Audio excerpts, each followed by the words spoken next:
Oiê, tudo bem com você? Eu sou a Gil e este é o canal Chá com Leitura. O mês de julho foi um mês ótimo de leitura, não em quantidade, porque se for ver bem eu não li tanto assim, mas em qualidade, porque eu gostei de tudo que eu li. E eu vou falar um pouco de cada um desses livros. Vamos lá? O primeiro livro que eu li foi Contos, de Machado de Assis. Este livro, na verdade, é uma coletânea de vários contos de Machado de Assis, mas eu peguei ele porque tinha um conto específico que eu queria ler, que era O Alienista. Fazia muito tempo que eu queria ler e eu, na verdade, achei que eu ia ter que comprar o livro porque eu não sabia que eu tinha aqui comigo. Felizmente, na última arrumação que eu fiz na minha estante, eu acabei abrindo este livro, folheando só para ver o que tinha aqui dentro, e foi um choque descobrir que o conto que eu queria ler estava aqui. E sim, eu adorei O Alienista, mas por incrível que pareça, não foi o meu conto favorito deste livro. Nessa antologia nós temos A Cartomante, Uns Braços, Conto de Escola, O Alienista, O Espelho, Um Homem Célebre e A Causa Secreta. E tirando esse conto de escola que me deixou meio sem chão, acabou meio que do nada, eu não sei, nem entendi muito bem o propósito dessa história, não sei, não foi muito com o meu estilo. Mas tirando esse, eu gostei de todos e o meu favorito foi A Cartomante, que eu adorei. E o segundo livro que eu li foi A Ilha Perdida, de Maria José Dupré. Essa já é uma história infanto-juvenil, mas sinceramente eu gostei muito dela. Eu gostei muito da história, dos personagens e tudo mais, mas eu gostei também do fato de ser um livro brasileiro. Porque, infelizmente, a verdade é que quando eu era adolescente, quando eu estava crescendo, eu tinha pouco contato com os escritores brasileiros. Eu nunca li Monteiro Lobato, que todo mundo sempre leu, eu nunca li. Meu único contato com os escritores brasileiros era, na verdade, o Gibi da Mônica. E é realmente uma pena porque eu teria adorado ler esse tipo de história quando era criança. Bom, para resumir, este livro fala sobre a aventura inusitada de dois irmãos, o Henrique e o Eduardo. Eu vou ter que conferir, eu não lembro o nome dele.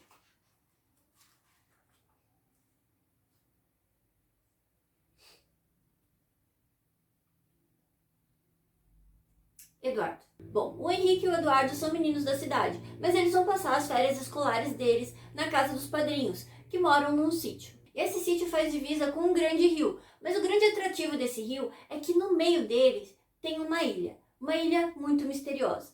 Existe a lenda que nessa ilha mora um homem também misterioso. Ele surgiu do nada e ele vive totalmente sozinho ali de um jeito bastante primitivo.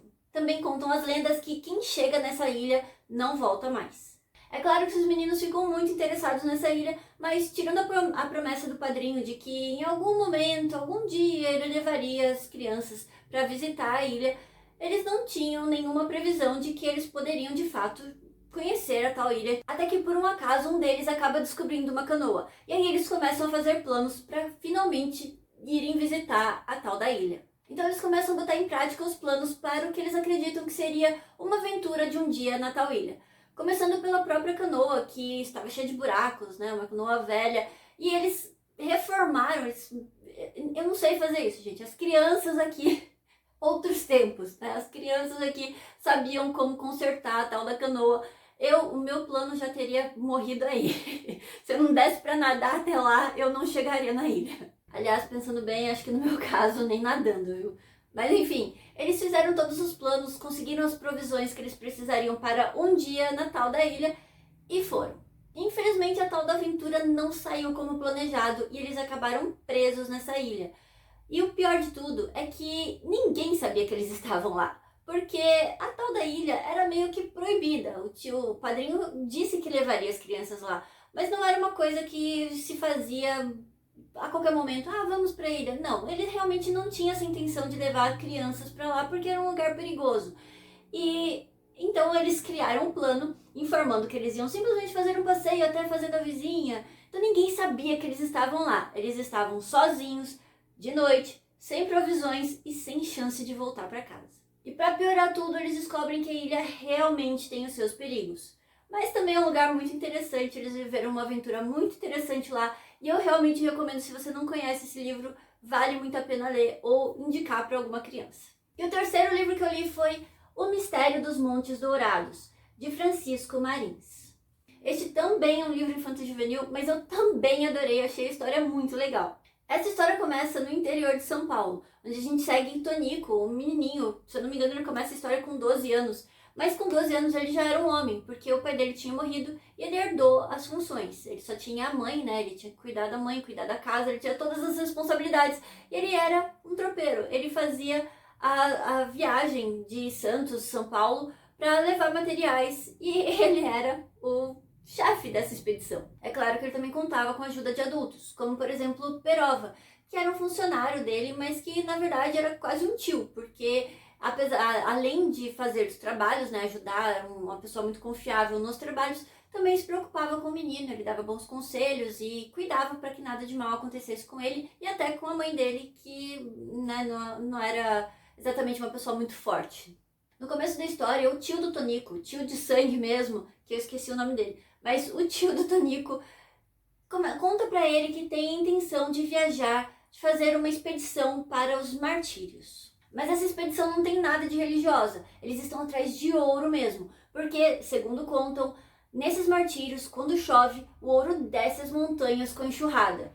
É praticamente o Eldorado brasileiro. Mas infelizmente, segundo consta a lenda, além de ser muito difícil de achar, esses martírios também são muito perigosos. O caminho até lá é muito perigoso, na verdade é mortal, porque praticamente ninguém voltou de lá.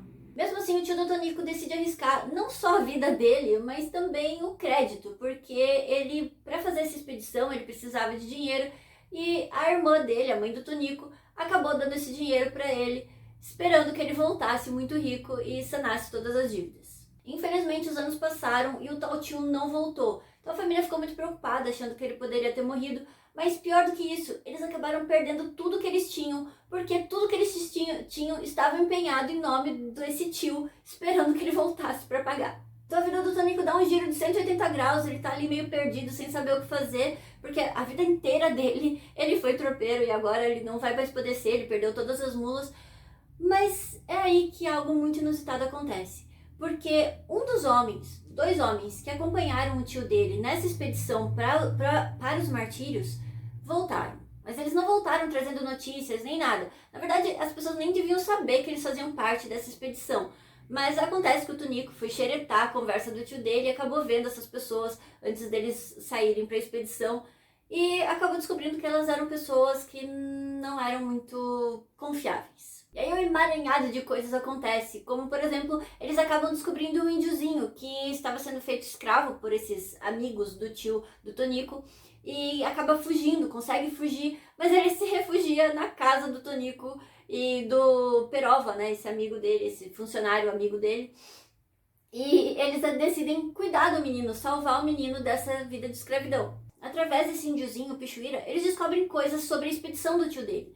E são coisas bastante alarmantes, porque o tio dele sumiu. Além disso, a mãe do Tonico morre, então entre todas essas coisas eles acabam entrando numa missão de ir atrás da missão do tio dele. Pelo caminho eles passam por todo tipo de aventura e se você gosta de Júlio Verne, eu acredito que esse aqui vai ser um ótimo livro para você. É um livro curtinho, muito interessante, história cheia de ação, tem mistério, enfim, tem bastante coisa e também é brasileiro, então tem um pouco da nossa história também. E o último livro que eu li foi Shogun, de James Clavell. Essa história aqui, na verdade, eu comecei a ler em junho, mas eu não consegui terminar a tempo, então ela acabou ali umas 300, 400 páginas, acabei finalizando em julho. Você pode até pensar que eu não terminei porque o livro é chato, é parado, mas não é nada disso. Essa história aqui é muito boa. Bom, o que eu tenho aqui são 2 volumes, mas eu vi que saiu recentemente uma edição que é volume único. Se você não se importa de um livro grande, pesado, vale a pena porque a edição tá muito linda. Bom, em Shogun nós acompanhamos Blackthorn, que é um capitão inglês, que se voluntariou para fazer parte da expedição holandesa para a Ásia. A história começa em 1600, e aqui a gente vê muito dos problemas políticos que a Europa estava passando nessa fase. As guerras ali entre Inglaterra, Espanha, Portugal e da Holanda, que eu não fazia ideia, eu realmente não lembro de ter aprendido isso, mas a Holanda também estava sob o jugo da Espanha e ela queria se livrar disso. E o jeito que ela achou foi mandar uma expedição de navios holandeses para a Ásia para tentar tirar o monopólio dos portugueses e dos espanhóis dessa área e conseguir muito dinheiro para, enfim, se livrar da Espanha. E aí logo no primeiro capítulo do livro a gente tem um momento bem Moby Dick, a gente está no navio no meio de uma tempestade, os marinheiros estão já doentes de escorbuto e é só gente morrendo pra tudo quanto é lado. Enfim, é muito emocionante, sério. Apesar de toda essa tragédia, o navio do Blackthorn acaba parando exatamente onde ele queria, no Japão. O problema é que chegando lá, as coisas são muito diferentes do que ele estava esperando. E essa é uma parte que me chocou bastante nesse livro, porque a cultura é totalmente diferente. Não só a questão dos banhos, né, porque é até engraçado, eles chegam lá fedidos, cheios de piolho, e os japoneses não conseguem conceber essa pessoa imunda, eles querem dar um banho nele e eles brigam pra não tomar banho porque eles acham que se eles tomarem banho eles vão ficar doentes, que o banho enfraquece o corpo, enfim, tem esses, como é que fala, esses conflitos de cultura, mas não é só isso, é toda a questão de honra, a questão das lutas, as tramas políticas que acontecem aqui que são muito diferentes do que eu estava esperando. E vale dizer que apesar deste livro ser ficção, ele é baseado em vários fatos históricos. E várias figuras aqui são figuras históricas, apesar de terem nomes diferentes. Por exemplo, o Tycoon, eu não lembro o nome que eles dão para ele aqui, mas o cargo dele, ele chegou a Tycoon, ele era baseado no Oda Nobunaga, que é um personagem que eu já vi em vários, não que ele tenha aparecido em mangás ou animes, mas eu vi várias referências a ele nesses mangás e animes, e aqui o personagem é baseado na história dele mesmo. A gente também vê o começo das geishas. Eu fui procurar no Google e parece que realmente as primeiras geishas surgiram em 1603, então tá mais ou menos na época aqui deste livro.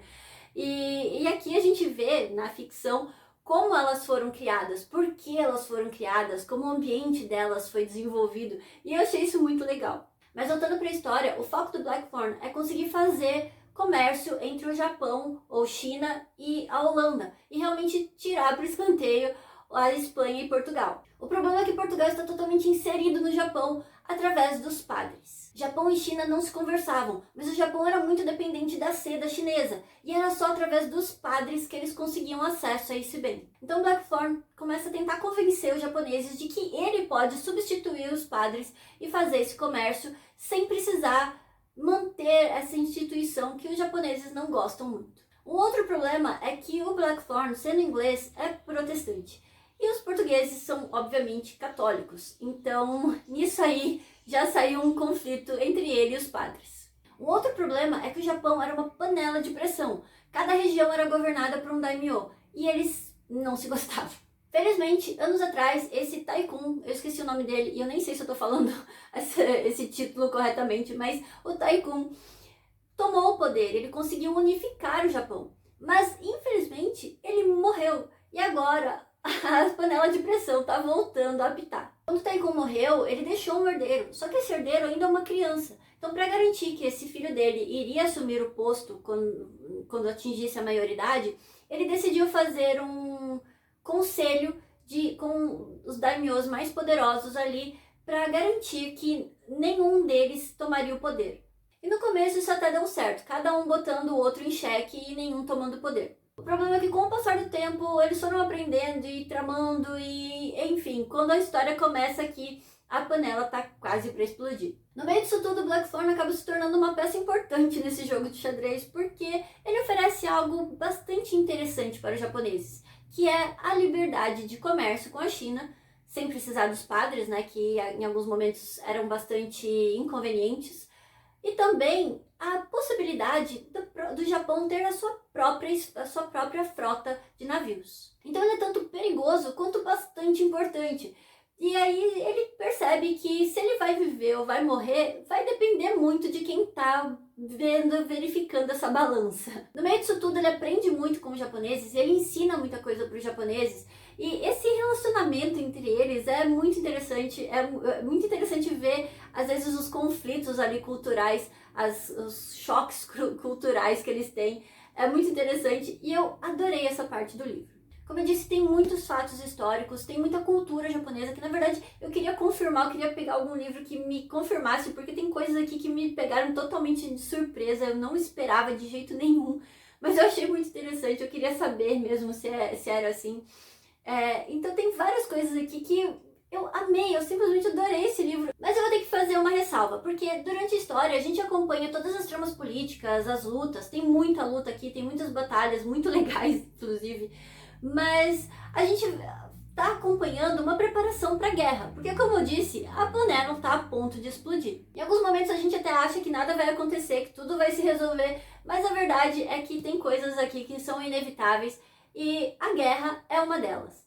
E, infelizmente, a gente não vê isso. Na verdade, enquanto eu tava lendo, quando faltava ali umas 100 páginas para eu terminar, eu começou a me dar aquela angústia que eu pensei, bom, 100 páginas, ainda dá tempo de resolver a guerra. Vai dar tudo certo, eu vou terminar essa história inteira.